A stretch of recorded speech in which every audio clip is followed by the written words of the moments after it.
Right, next one. Yeah, this is an interesting one. This is from Minskbu. Was Alex's description of the seawall used on purpose to depict grief, the sudden drop in the darkness and the unknown death? Oh, good. That's a really good question. Whose question was that? That's from Minskbu. Well done, Minskbu. Minskbu. Yeah. Yeah. I think that's a little bit like what I was talking about earlier, where you write something and don't quite understand it. Yeah. And then afterwards you go, that's what it is. Because it's so meaningful. I mean, it's absolutely right in terms of it being a depiction of death and grief and the sudden fall, and the fall into darkness from the light. But I genuinely can't remember, which is a bit of a rubbish answer. No, but you got a really good question and gave a really good answer. I genuinely can't remember if I knew that before I started writing the dialogue, but I have a suspicion that I didn't. And I have a suspicion that I didn't completely understand why all these elements needed to be put together. Yeah. But it was just something that intuitively happened, and then afterwards I looked at it and went, that's what it is. Yeah. I think that's right. Yeah, it's very instinctive. And what about what about titles? Let's talk about titles a wee bit. Do you think of titles? Do you think I'd love to call something that, or do you? Sometimes. Yeah. Yeah. So it depends on the play, and there's been quite a lot of them now. These play things. So something like punk rock, for example, I just knew as soon as Sir Tom Stoppard, one of the great figures of British playwriting and somebody I respect hugely, as soon as he called his play rock and roll, there was a maverick little part of me that just I wanted to write a play called Punk Rock. Yeah. Whatever it was about, whatever it was. I just wanted to write a play called Punk Rock. Yeah. And I knew that before I knew anything else. Other plays like Three Kingdoms, which is coming here to the Lyric Hammersmith, to this auditorium in a couple of weeks. Yeah, May. That's being called The White Bird, it's been called Crime, it's been called Kingdom, it's been called Kingdoms. It's been called Stone.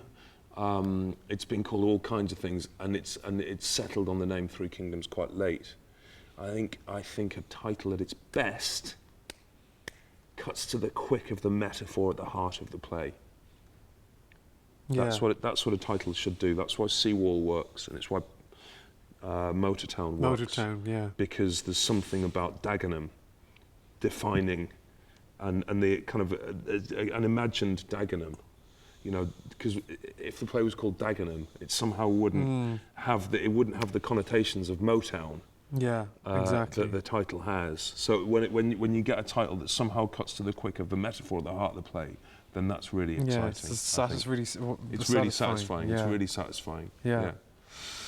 There's a couple of questions about specific things in the play. About do you think Alex and Helen will have more children later, and Arthur forgave himself? I mean, this is the interesting thing, because Alex doesn't exist. Yeah, it's that thing. Alex only exists in the moment of that monologue. Yeah. So it's very similar to that question, which I think somebody has asked. Let me see if I can find it. About the cruelest thing that anybody says, which of course I do have a slight idea about. Yeah. But I think it would be totally wrong because I think people have the most amazing ideas of what the cruelest thing somebody ever. It's so interesting because I've got an idea of what the cruelest thing, and then whenever I've said out loud to anybody, if they've really forced me to say, "Go on, what is it?" Whenever I've said it out loud, it's always been in some way disappointing. Yeah, and reductive. And reductive, actually. What's really interesting is you kind of hope as the writer and this great authorial figure that when somebody says to you, "Please, Mr. Stevens, tell us what is the cruelest thing he ever says," that you'll say something so earth-shatteringly profound that they'll burst into tears. And kind of actually what they normally do is go, "Really? Oh no, I don't think that's right." No, that's wrong. It's much more interesting than that. That's it. And then people say things and you think, and they're like, "Well, isn't it obviously?" And you're like, "Oh, I wish I thought." Or else. Yeah. But you can't say, "No, that's completely wrong." No. But you know. No, the play, and I guess the screenplay as well to an extent. The play. Alex doesn't exist in real life. Alex only exists in the moment that he's crystallised by you or whichever actor's playing him. The play exists in the imagination of the audience and the relation. It's kind of like, it's why it's brilliant doing this in a theatre, is actually when you go to the theatre, regardless of what the play is, it kind of doesn't really... It's not a concrete thing. It's something that's in some way communicated. It's why you talked about loving playing dialogue, because actually, if you're doing that scene with Tom Burke, it's not what's coming out of your mouth or coming out of his mouth. It's kind of in the connection of your eyes to one another. Yeah. And kind of it's this kind of magic. And actually, as an audience member watching that scene or any scene in the theatre, it's not actually what happens in our imaginations or what happens in our seats or what happens on the stage. It's the possibility of connection, which is why theatre is an innately optimistic art form, which is why I think, you know, however dark the plays that I write are, and some of them have been very, very dark, the process of making theatre is innately optimistic, because you give a script to somebody and you have faith in them. And this is interesting in terms of the consideration of love and faith in Seawall. If I give a script to somebody, I have faith that they'll read it as well as they possibly can and with as much clarity and openness as possible, and that they won't just read it, you know, on the tube. Or you know, they'll sit and take time with it, and then you have faith that they'll work with the actors, and you have faith that an audience will listen to it, and you have faith that the possibility that somehow something can be communicated between people in a culture which is increasingly atomised and fractured and dislocated. Dislocated, ironically, by things like the internet and by Twitter, you know, the possibility of being in a room with somebody and sharing something is rare and essential, I think. Yeah, wow. And I think maybe why we've been so moved by the response, because that connection. It feels as though it's happened. You feel like I it's think that's connection. completely right.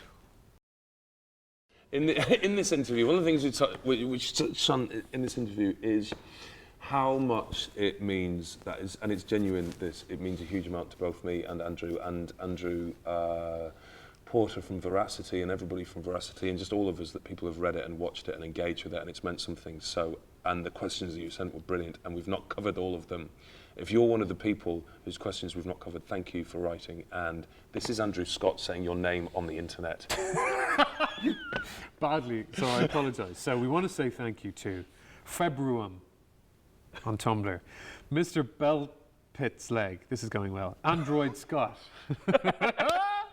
Mycroft Queen of England, Emily Coxhead, Anastasia Cudley, CP148, Anastasia Cudley, Mary Vickers, Amy Lula, Gambit Publish, Andrew Scott Exam, Pine's Tale, Ghost of Dystopia, Belpita on Twitter, Moriarty's Game, that's Ailish, Moriarty's Game twice. Hi, Ailish. Hi, Ailish. Moriarty's Game 170 times. Yeah, thank you for your 170 questions. Fab Baker Street Boys. Good film. Oh God, there's this one again. Terrato nel Gueto. Plain Red Shoes on Twitter. Not a Machine. Great name. Mary Vickers. Cruel Pumps. Thank you. I quite like Cruel Pumps. Cruel Pumps is good. X Dark Faith X on Twitter. Violet2356. Pocket X Punk. Oh, I like that. Hey! Pocket X Punk. Violet2356. No, 4. Ooh. Yeah, discuss. Gambit Publish. French Navy Girl. Katrina 6. Living Death Girl. That's pretty cool. X Dark Faith X. Again, Luna Claw. Amazing. I Hanastisekasin. Wow, that's good. You give that a go. I Hanastisekasin. Thank you very much. Yeah. How do you get the ideas for your characters? Is her question. Anyway. Normally from actors. Yeah, Normally of the actors. Yeah. Velociraptor J. Velociraptor J. Yeah. Mrs. Scott, 99.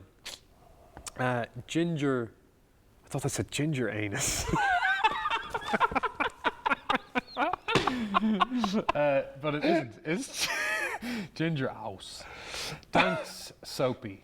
Danks Soapy. Thanks, me. That's great. Eh? Those are very good names. Pine's Tail again. Cruel Pumps. Minsk Boo. Minsk Boo. good. Lizzie 83. Living Death Girl. Softastic. Lady Blakeney.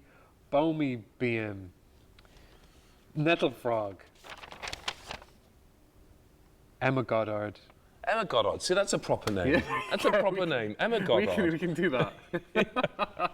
Lexia269. And finally, Maya Nobi.